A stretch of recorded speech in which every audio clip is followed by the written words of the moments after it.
Hunter Jesperson's story delves deeply into the psychology of a man shaped by abuse, rejection, and an insatiable thirst for control.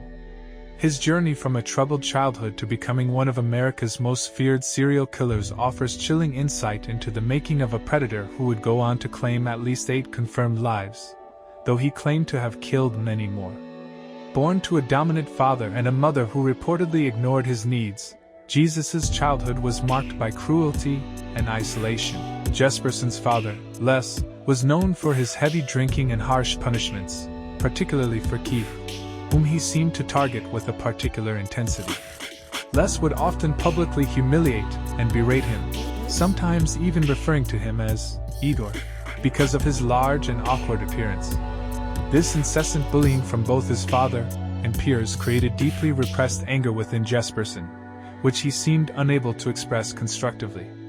He was often the outcast, longing for acceptance but failing to connect with those around him.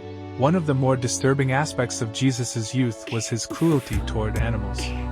He would reportedly catch small animals like frogs, cats, and birds, torturing and killing them in disturbing ways.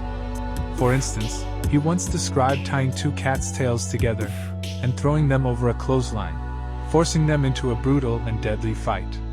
These early acts of violence toward animals fit into a pattern commonly seen in those with psychopathic tendencies, often referred to as the McDonald triad: animal cruelty, arson, and bedwetting. Despite these warning signs, Jesperson grew into a large, physically imposing young man, standing over 6 feet tall and weighing over 240 pounds by the time he reached adulthood. His intimidating presence isolated him further, even as he continued to harbor fantasies of violence and dominance. He briefly attempted to pursue a career in law enforcement but failed to qualify, leading him to a job as a long-haul truck driver. This job, however, inadvertently gave him a nationwide reach, allowing him to carry out his crimes undetected for years. Keith Jesperson's first known victim, Tanja Bennett, met him at a bar in Portland, Oregon, in January 1990. Jesperson invited her back to his residence, where, after an argument, he became violent and strangled her. He then disposed of her body along a scenic highway, making little effort to conceal the murder. Jesperson likely assumed this murder would be the first in a series of killings without consequence. However, the case took an unexpected turn when Laverne Pavlinac, a local woman with a troubled relationship, falsely implicated herself and her boyfriend, John Sosnovsk, in Bennett's murder. Pavlinac saw this as an opportunity to escape her abusive relationship, leading her and Sosnovsk to confess falsely. Their arrest frustrated Jesperson, who felt deprived of recognition for his crime. This perceived injustice spurred him to reach out anonymously, sending letters to police and media outlets detailing his crime and signing them with a happy face, a chilling signature that would eventually become his trademark. Over the next 5 years, Jesperson claimed responsibility for at least 7 more murders, though he would later claim to have killed over 185 people, a number investigators doubt, given the lack of evidence. His victims were typically women he encountered along his truck routes, often vulnerable individuals on the fringes of society, such as sex workers and transient women. His modus operandi remained consistent. He would engage his victims in conversation, earn their trust, then turn violent, usually strangling them.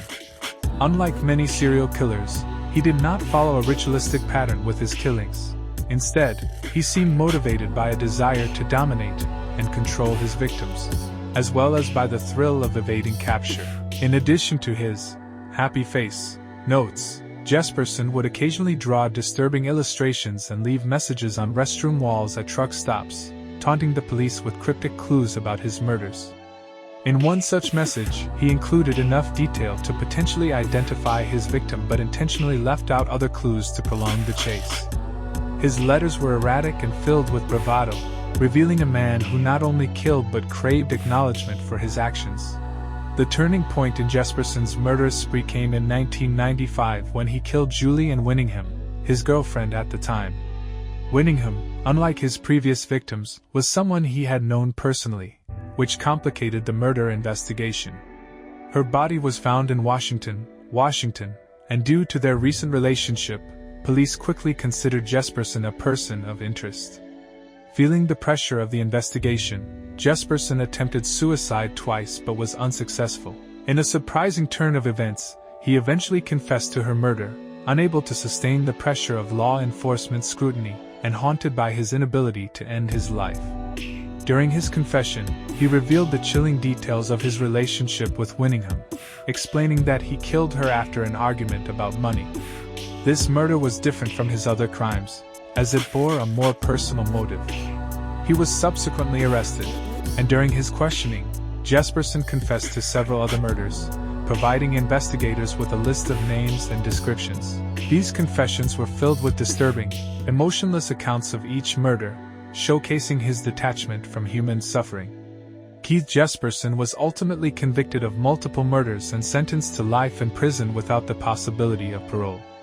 While incarcerated, he continued to boast about his crimes, even writing letters to journalists in which he provided chilling accounts of his actions.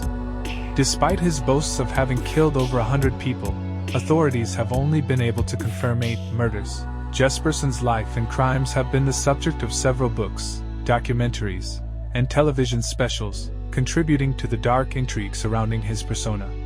Shows like Dateline and 2020 covered his story in depth, with true crime enthusiasts and psychologists analyzing his behavior. Some experts argue that Jesperson is a textbook example of a power/control serial killer, driven not by sexual sadism or a need for financial gain but rather by an inherent desire for dominance over others. His willingness to taunt law enforcement and the media underscores his craving for attention, suggesting that he derived pleasure not only from the act of killing but also from the subsequent game of cat and mouse with authorities.